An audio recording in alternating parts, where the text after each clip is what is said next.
In our handprint care work with teachers, what we've been looking at is how did human activities and climate shape the early agroecological landscapes of southern Africa, looking back to try to understand the challenges of the present in terms of the past.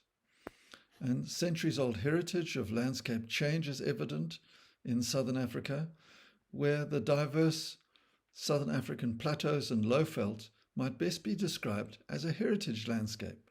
We often today think of these as natural landscapes, but heritage landscapes emerged within the natural systems of forests and savanna grasslands, which evolved with successive nomadic and migratory cultures over thousands of years. And there's a lot of evidence for this now. The earliest people were nomadic, gatherer hunters, many of whom followed the seasonal migrations of animals. Small stock and cattle people arrived in waves of southerly expansion over hundreds of years. Cattle people also practiced shifting agriculture that opened up the woodlands, and they used fire to expand the grasslands for their herds.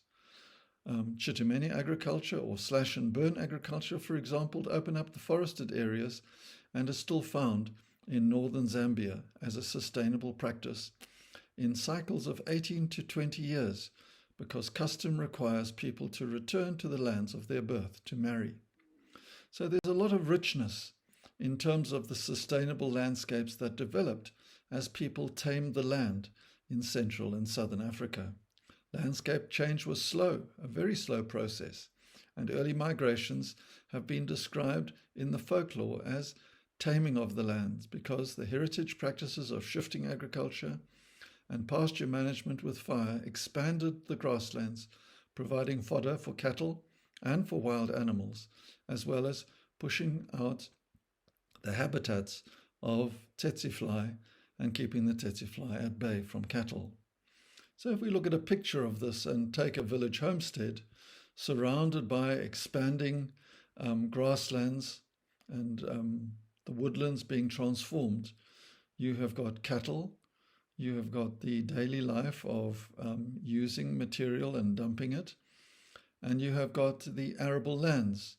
And so what happened was imifino gathering, that's the gathering of wild spinaches, the use of fire, hunting and grazing, created these landscapes through a process of taming the land, expanding agroecological cultural landscapes right throughout and reaching down into southern Africa.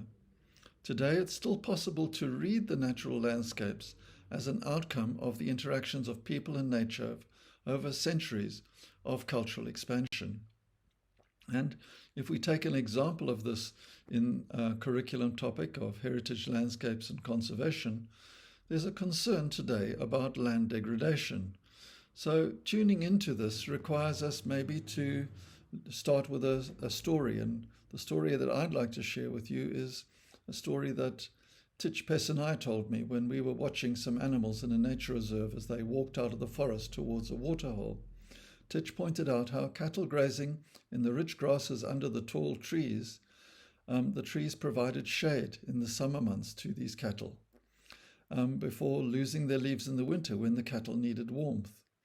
The thicker and less palatable grasses in the veld could be burned to open up the landscape and to provide rich fodder for the cattle whenever there was a shortage of grazing. The woody undergrowth was cut for firewood and left to dry in the winter months, after which some was burned to prepare croplands at the onset of the summer rains.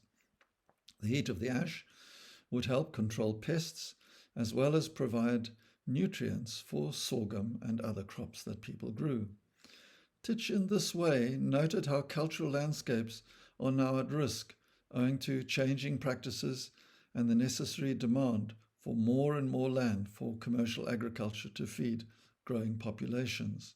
And this brings us challenges to find out more, maybe to find out how early culturists changed the landscapes to make them habitable and how these landscapes are changing today. Also to work out and deliberate how agroecological landscapes might best be conserved. It's not just a matter of nature conservation, but they are cultural landscapes. And then, of course, action taking. What sustainable food production practices are good for people and nature that we can try out and use today?